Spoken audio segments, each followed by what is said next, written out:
Hello and welcome to the British Dapper, and today we're talking about spring is on the horizon. Are you prepared?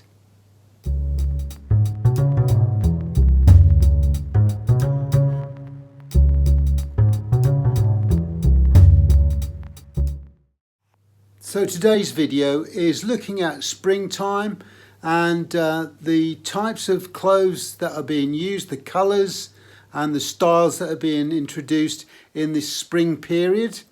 And the video is an amalgamation of fresh video content and video content that was originally released to my Patreons, but I've obviously embellished or enhanced that for this particular video. So I hope you enjoy it. And today we're going to jump straight into what I consider quite an important video, and it's heading into spring, but I'm starting to think about those colours that might be really relevant to the next few months.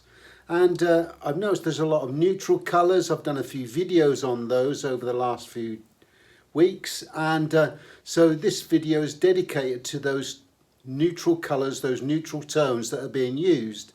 And there's a distinct Italian vibe going through in the colours being used. For example, this jumper here, and I use this as an example, you'll see that we're using those coffee tones, those creams, light greys, a little bit of black in there to give it a bit of interest and contrast. But you'll notice that we're using those mole coloured corduroy trousers, and in this case we're using some lighter mid-tanned brogue shoes. These are Josephini in this case, but generally you'll see this sort of arrangement quite frequently, I think, over the next few months. And it's a very popular colour range to use, very Mediterranean in its original form, I would think. And we see that quite often in Milan and also in Florence as an example. Those capitals where we see quite high fashion and very intricate plays with colours, especially when we're using those lighter tones to bring them all together. They use maybe a spot of high contrast in a tie or a pocket square just to give it a pop of colour, but the overall palette is very neutral. And so that's something I want to introduce to you, is the use of a very neutral palette as the backdrop for springtime wear. And the shoes that we're using could also incorporate a darker walnut or burgundy coloured shoe and still complement the overall look. But it also goes through with maybe a wool coat or jacket going over this in a neutral tone. And grey, light greys go really well with those lighter tones. So it's just something to think about over the next few months and what you might be wearing over this period. Now, I thought I'd take a few minutes just to talk about options and how to wear tweed, and to give you some alternative ways of dressing with tweed. So for example, it can be very subdued and countrified, so you get that rural look, or you can go the other way and have more of an urban look where you're wearing different materials and different shoes, for example, to portray a different image and a different way of life or style of life. So if we look at seasonal, tweed can be worn all year round, but it depends on where you are in the world. Sometimes tweed's just a little bit too oppressive for the summer months, or when it's too warm for that type of material to be used. But tweed is very versatile and very breathable, believe it or not.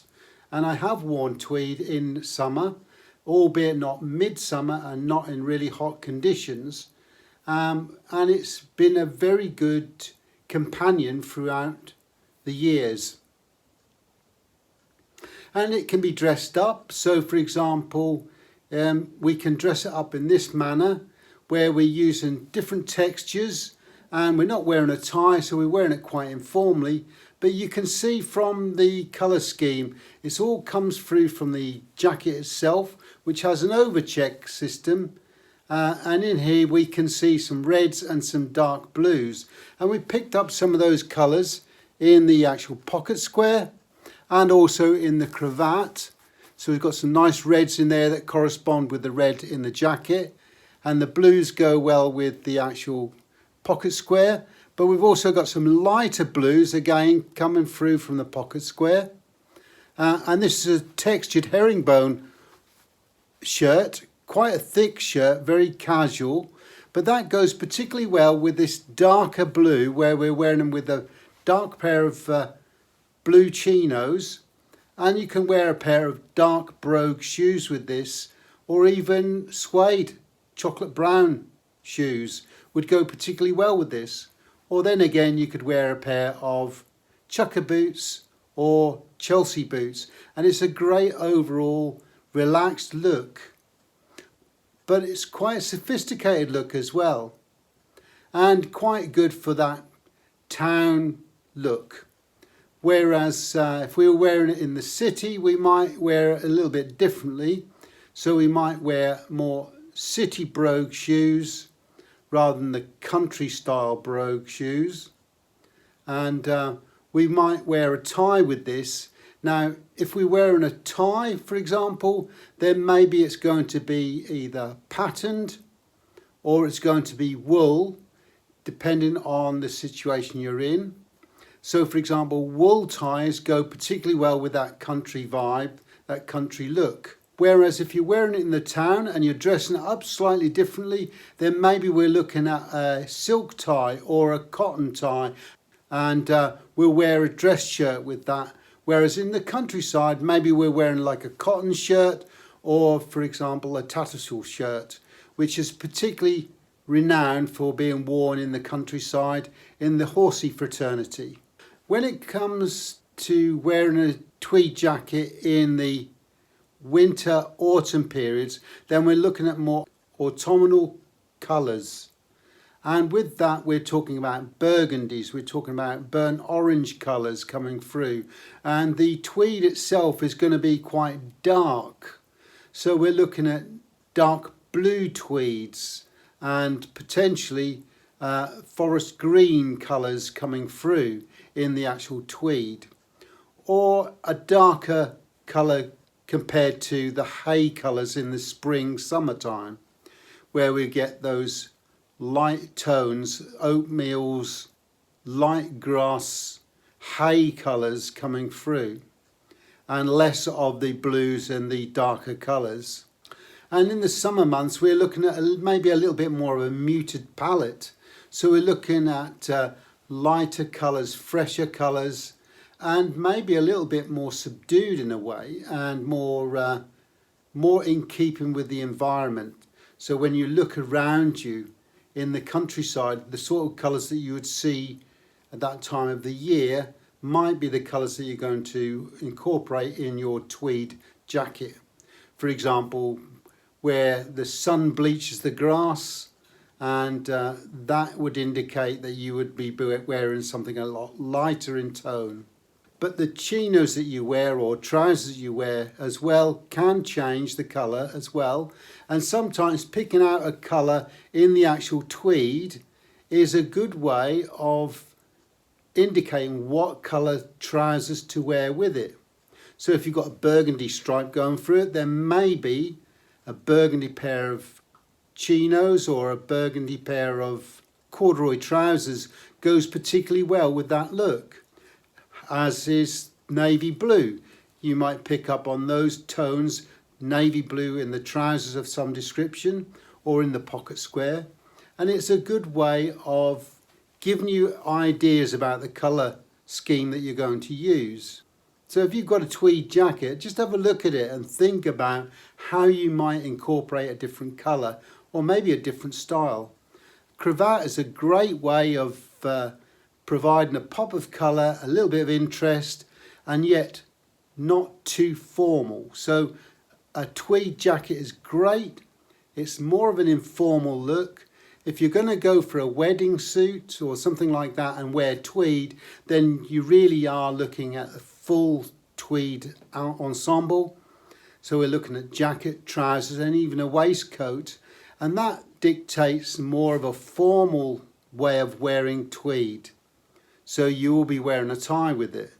You will be wearing shoes with it. And I would suggest that brogue shoes are a better shoe to wear than maybe a derby, is a little bit more relaxed.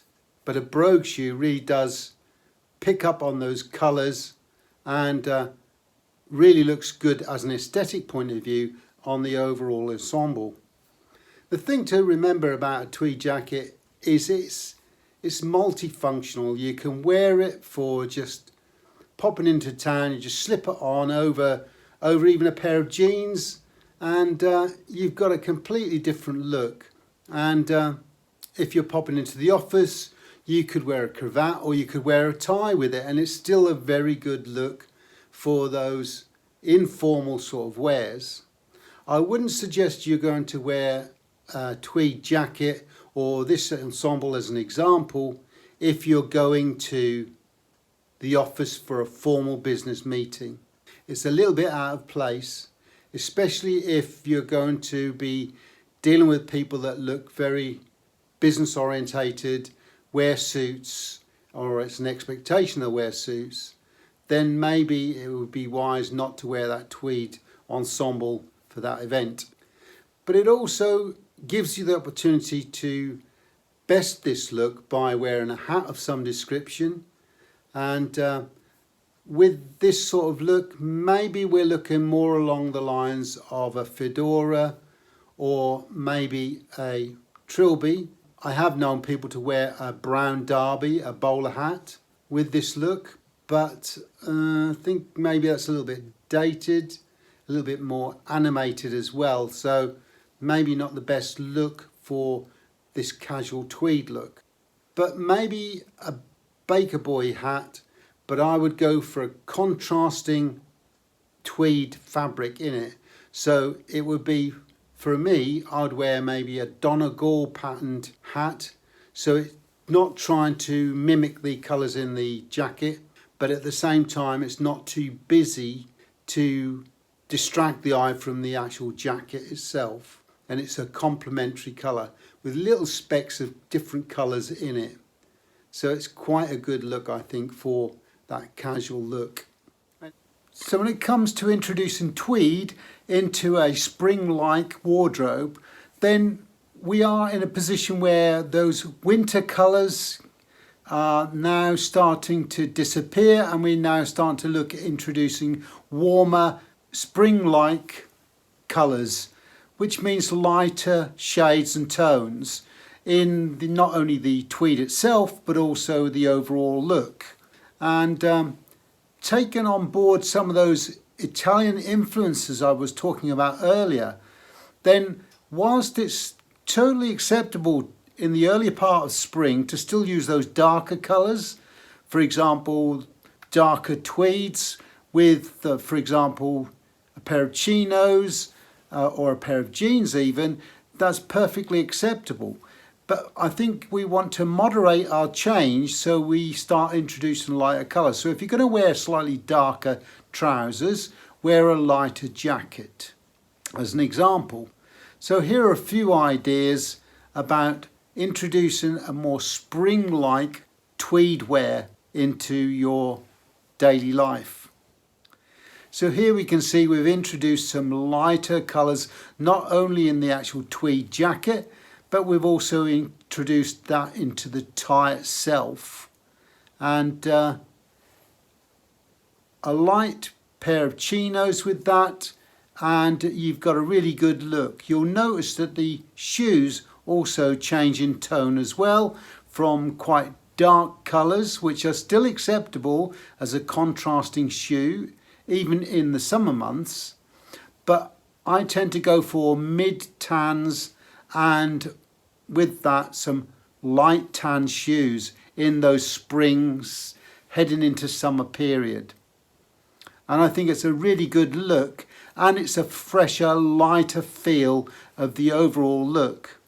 Now spring can be still quite a cold month in the earlier part, heading into almost summer conditions at the end of it. So this video accommodates that wide spectrum of spring as we go through the season. So in the early part of spring we could introduce some lighter colours in the trousers, for example, some cavalry twill, or we could go for some chinos with a lighter colour. But don't be afraid to use those darker blues. They really do stand out at this time of the year. So here's a look here where we're wearing a pair of blue chinos. Quite a nice look overall. We've picked up some of those reds in the jacket, in the tie itself, and the pocket square. It comes together really quite nicely for this time of the year with a pair of lighter mid-tanned brogue shoes, and not a bad look overall. Something else to consider is where we change the trousers for those lighter coloured chinos as an example, or something similar, maybe a fawn coloured jean or denim trouser might go really well, and goes particularly well again with those mid-brown brogue shoes, and quite a nice aesthetic again there with a lighter coloured tie, just lifting it up a little bit there. And don't be afraid to incorporate a hat in this overall look. This time of the year you can get away with most types of hats, whether that's, for example, a newsboy hat or a baker boy hat or a flat cap, all the way up to a fedora or a trilby hat, or you could even get away with a bowler hat, and it's quite a good look for this time of the year. And you can get away with those darker colours still until we get to more summer-like conditions, where then we are looking at a lot lighter colours being used or introduced. So we have a Patreon page where we regularly give additional content unique to our Patreons, and we have regular updates on meets and greets that are specifically organised for our group, and also with that regular discussions about men's attire, and also depending on the level of access you may have, you can have unique one-to-one conversations with myself or as a group where we discuss regular features, for example on men's attire, the introduction of using a hat, things like that. And all for the reasonable price of as little as a cup of coffee. So I'll put the link down below so you can use that and have a look at our Patreon page. So I hope you enjoyed the video. If you did, give us a thumbs up. If you'd like to subscribe, then please feel free to do so. We have a Buy Me a Coffee page, so if you'd like to make a contribution to the channel, then please feel free to do so. We also love constructive comments, so if you'd like to make some, jot them down below. We'll get back to you as soon as we can. And if you've got a question you'd like to pose to us or you'd like an answer to, then why not jot it down? We'll try and answer your question for you. We also like ideas for future videos, so if you want to make a contribution and make a suggestion about future content, then please again jot it in the notes below and we'll get back to you as soon as we can. The next video could be something that you've recommended or suggested. So until next time, take care.